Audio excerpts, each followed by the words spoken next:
Morning everyone. In this video, we will discuss the meaning, types, and characteristics of report writing. So let's begin.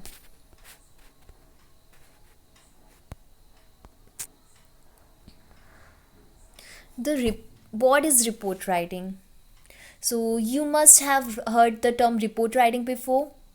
So the word report has been derived from Latin word reportere, which means to carry back. So, according to the commonly known definition of report writing, a report is a systematic description and analysis of an event or an incident for someone who was not present on the scene. In simple words, it is a written or spoken description of what you have seen, heard, done, studied, etc. Or a written statement about the work of a student at a school, college, etc.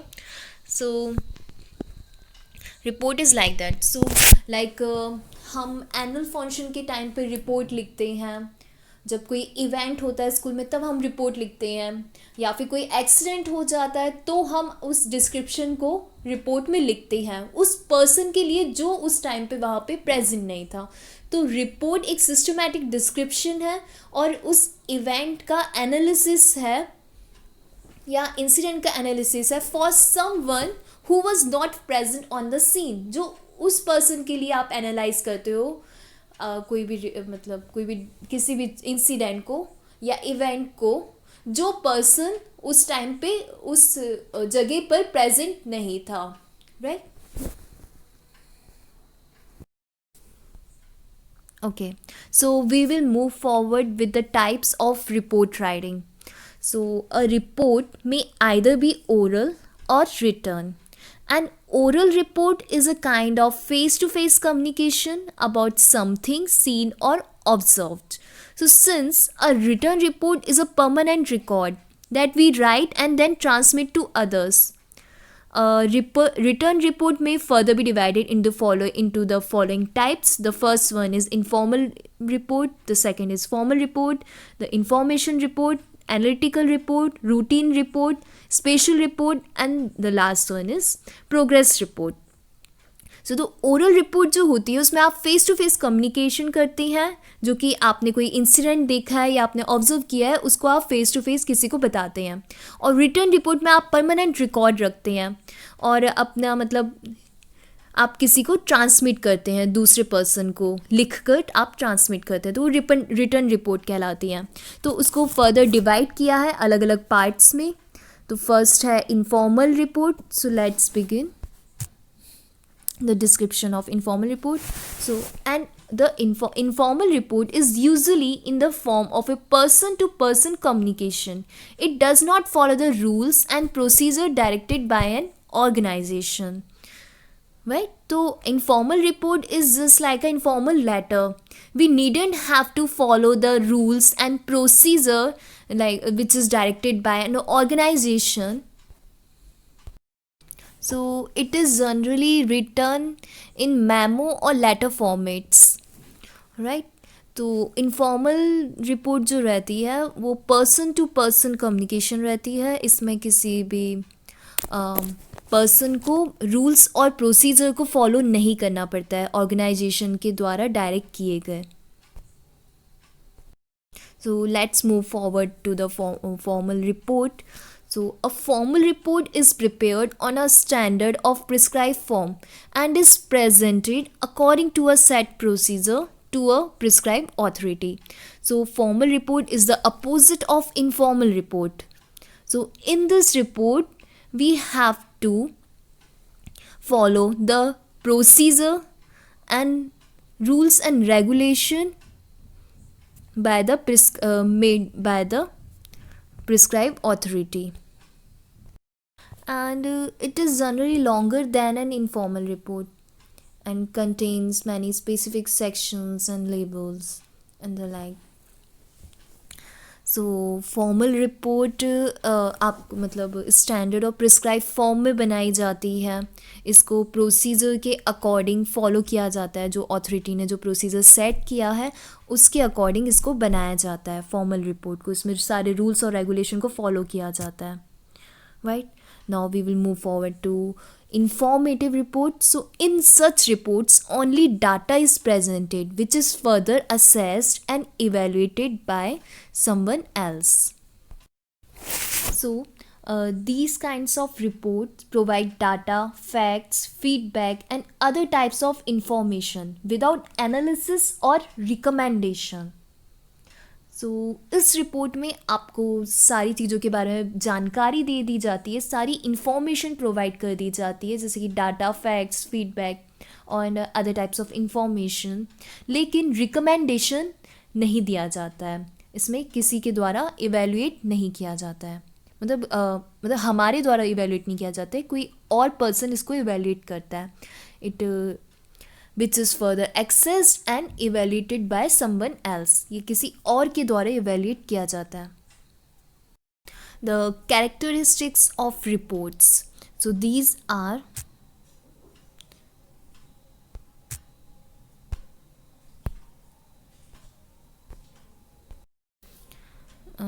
the clarity. The first one is clarity.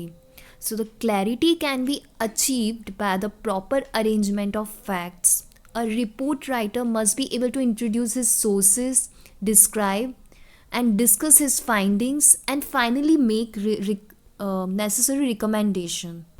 So the clarity generally depends on the proper arrangement of facts. So a good report is absolutely clear.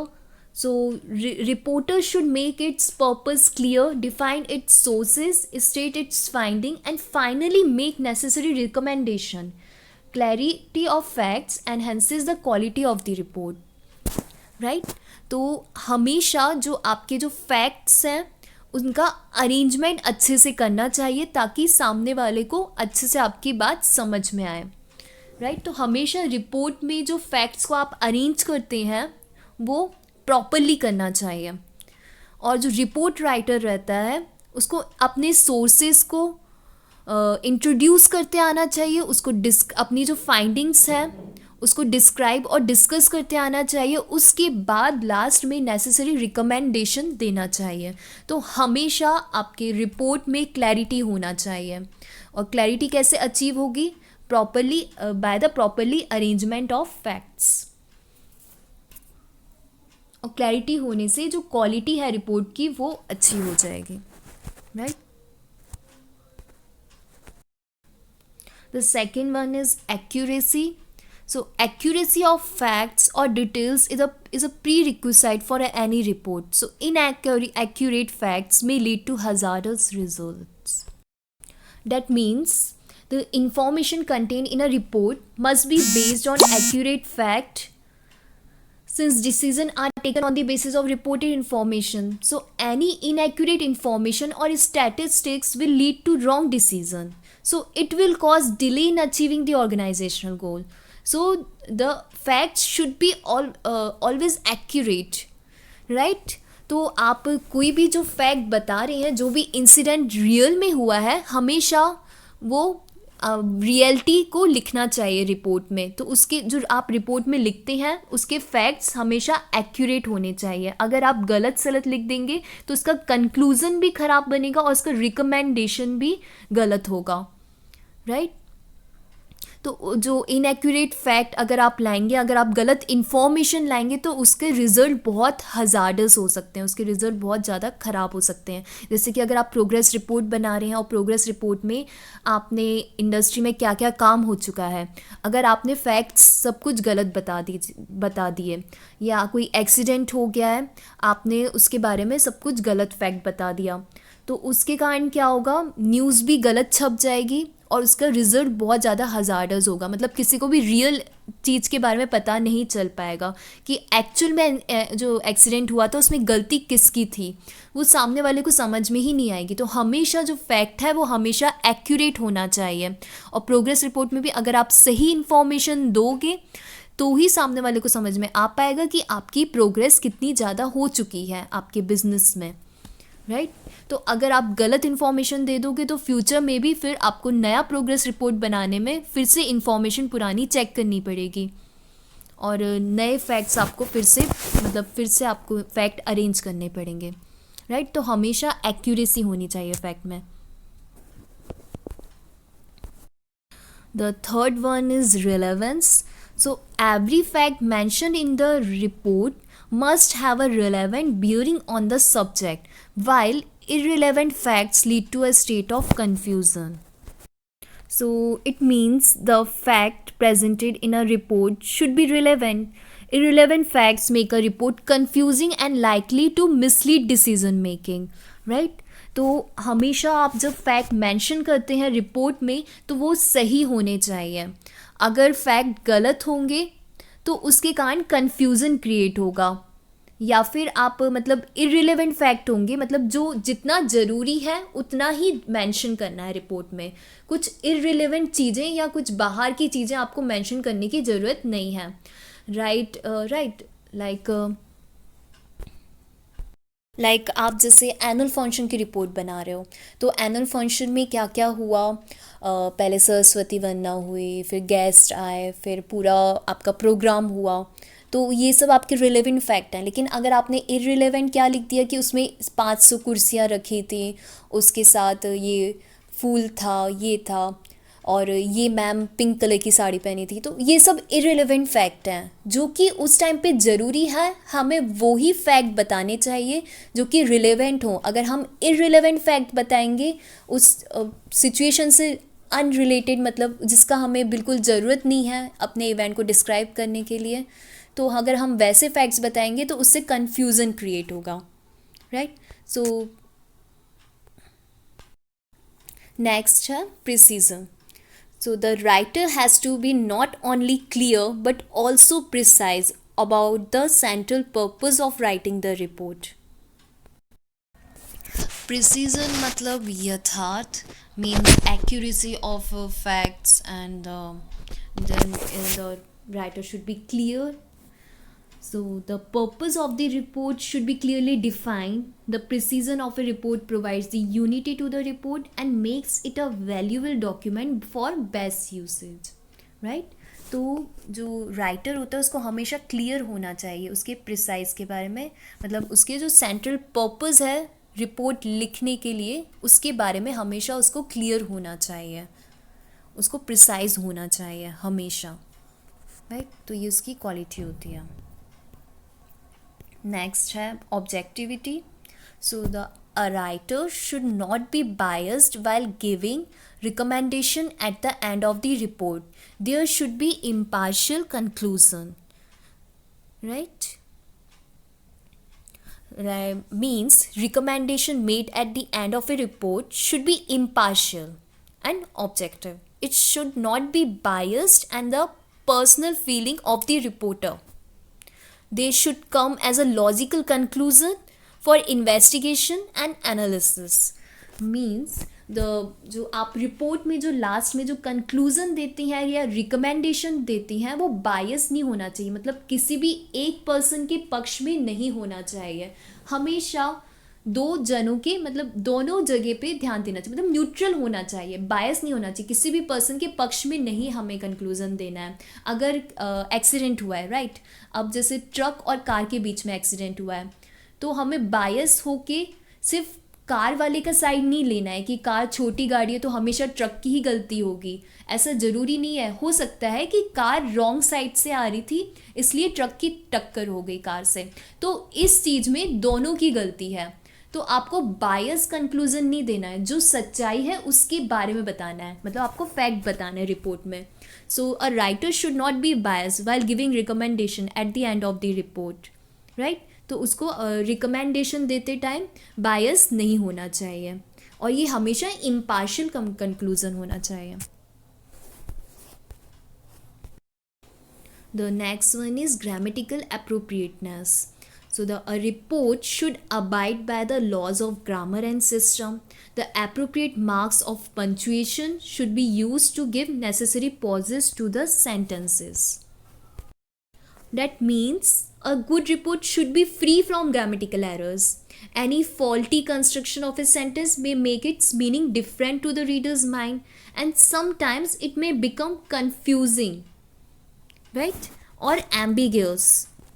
सो आप जब भी कोई report लिखते हैं तो वो हमेशा grammatically correct होना चाहिए, राइट, ताकि उसका आंसर जो रियलिटी है, जो फैक्ट है, वो कभी चेंज ना हो. अगर ग्रामेटिकल एरर होगा तो उससे फैक्ट भी काफ़ी चेंज हो जाता है. सिर्फ कॉमा, कहाँ आपको पंचुएशन लगाना है, कहाँ पे कॉमा यूज़ करना है, कहाँ पे इन्वर्टेड कॉमा यूज़ करना है, कहाँ पे फुल स्टॉप लगाना है, कहाँ पे क्वेश्चन मार्क लगाना है, तो इन सब चीज़ों पे ध्यान देना चाहिए.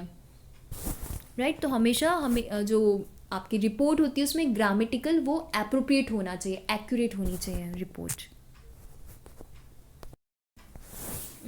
फिर 7 कैरेक्टरिस्टिक्स है. Simplicity. So report is a sort of scientific document of practical utility. It must remain free from flowery language. Right? So हम जो रिपोर्ट लिखते हैं वो काफ़ी सिंपल होना चाहिए. वर्ड्सवर्थ ने भी बोला है कि poetry should be return in a simple language that can be understood by the common people. Right. तो आपकी जो रिपोर्ट होती है उसमें वो बिल्कुल एक सिंपल लैंग्वेज में होना चाहिए, उसमें साफ साफ लिखना चाहिए, उसमें ये साइंटिफिक मतलब डॉक्यूमेंट है तो उसमें फैक्ट्स के बारे में लिखना चाहिए, उसमें फ्लॉवरी लैंग्वेज आपको यूज़ नहीं करनी है, मतलब आपको मेटाफर्स और सिमिले ये सब यूज़ नहीं करना है. Like it should be written in a simple language, avoiding jargons and technical words for easy and clear understanding. The message of a good report should be self-explanatory. Right? तो report हमेशा simple language में होना चाहिए. तो ये it is a sort of scientific document of practical utility, मतलब जो reality में हुआ है उसके बारे में आप लिखते हैं. ये एक साइंटिफिक डॉक्यूमेंट है, तो ये हमेशा फ्लॉवरी लैंग्वेज से फ्री होना चाहिए. Right? So this is all about the report writing. Now, so thank you. Okay, so now we will learn the format of report writing. I have explained you two formats. The one is in letter form and one is in simple form. So here we have a question. The first question is: Culture Department is constructing an auditorium of 500-seater in Khandwa. So we have to write a progress report. जो culture department है वो 500 seater auditorium construct कर रहा है खंडवा में और हमें एक प्रोग्रेस रिपोर्ट लिखना है. तो हम सबसे पहले टाइटल लिखेंगे बीच में, देन उसके बाद जो रिपोर्ट लिख रहा है उसका नाम by M.K. Khan safety engineer. Then हम लेफ्ट साइड में अपने प्लेस का नाम लिखेंगे खंडवा, उसके बाद आप अपनी डेट लिखोगे, फिर आप उसके डिटेल्स लिखोगे. तो हम डिटेल्स में बताएंगे कि Madhya Pradesh is constructing 500 seater auditorium near circuit house beside Sarvodaya Nagar civil lines Khandwa. फिर हम कॉस्ट बताएंगे कि 8 करोड़ रुपए उसमें लग रहे हैं और ये प्रोजेक्ट कब से चल रहा है, अप्रैल 2016 से. ये 2 साल का प्रोजेक्ट है और ये एक्सपेक्ट किया गया था कि ये प्रोजेक्ट 2018 मार्च 2018 में कंप्लीट हो जाएगा, लेकिन मनी के लैक हो जाने के कारण जो कंप्लीशन ऑफ वर्क है वो एक्सटेंड कर दिया गया, उसको बढ़ा दिया गया है. अब वो दिसंबर 2019 में कंप्लीट होगा. अभी सिविल वर्क हो चुका है बट और एन एलिवेशन फर्नीचर जो है वो अभी भी प्रोग्रेस में है, अभी भी होना बाकी है. तो contractor of the project says that delay in the project was made due to lack of fund. और जो कॉन्ट्रैक्टर है उसने ये बोला कि जो प्रोजेक्ट है उसमें डिले इसलिए हो गया है क्योंकि फंड की कमी है. जब भी उसको फंड मिल जाएंगे वो अपना कंस्ट्रक्शन वर्क कंप्लीट कर देगा और कल्चर डिपार्टमेंट को बिल्डिंग हैंड ओवर कर देगा. सो ये आपकी रिपोर्ट थी.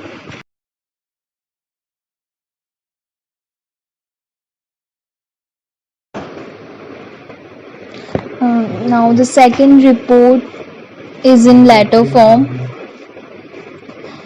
It is a report on accident held in cotton textile. तो इस रिपोर्ट में भी सबसे पहले आपको बीच में हेडिंग लिखना है, फिर लेफ्ट साइड में डेट, आप जिसको रिपोर्ट लिख रहे हैं उसका एड्रेस, देन रेफरेंस और फिर सर मतलब सैल्यूटेशन करना है.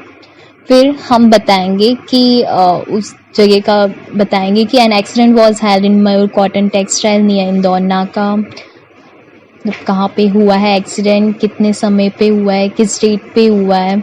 फिर आई विटनेस ने क्या कहा, आई विटनेस ने कहा कि जो कॉटन टेक्सटाइल है वो इसमें पूरी आग लग गई थी, वर्कर्स इंजर्ड हो गए थे, दे वर रशिंग हियर एंड देयर, वो यहाँ वहाँ भाग रहे थे फायर एक्सटिंग्विशर लेके और दूसरे सोर्सेज को लेके फायर को कम करने के लिए। फायर ब्रिगेड पहुंच गया था और फायर पे कंट्रोल मिल गया और जो एमपीवी मैकेनिक एंड पुलिस वहाँ पे पहुंच गए थे। जो इंजर्ड था उनको हॉस्पिटल भेज दिया गया और लास्ट में ये कंक्लूजन निकला कि एक्सीडेंट जो हुआ था वो शॉर्ट सर्किट के फॉल्ट के कारण हुआ था। देन इसको लेटर की तरह ही लास्ट में योर्स सिंसियरली लिखेंगे और देन अपना नाम, then safety man engineer. So it was a description of a report writing. I hope you can understand. Okay, thank you.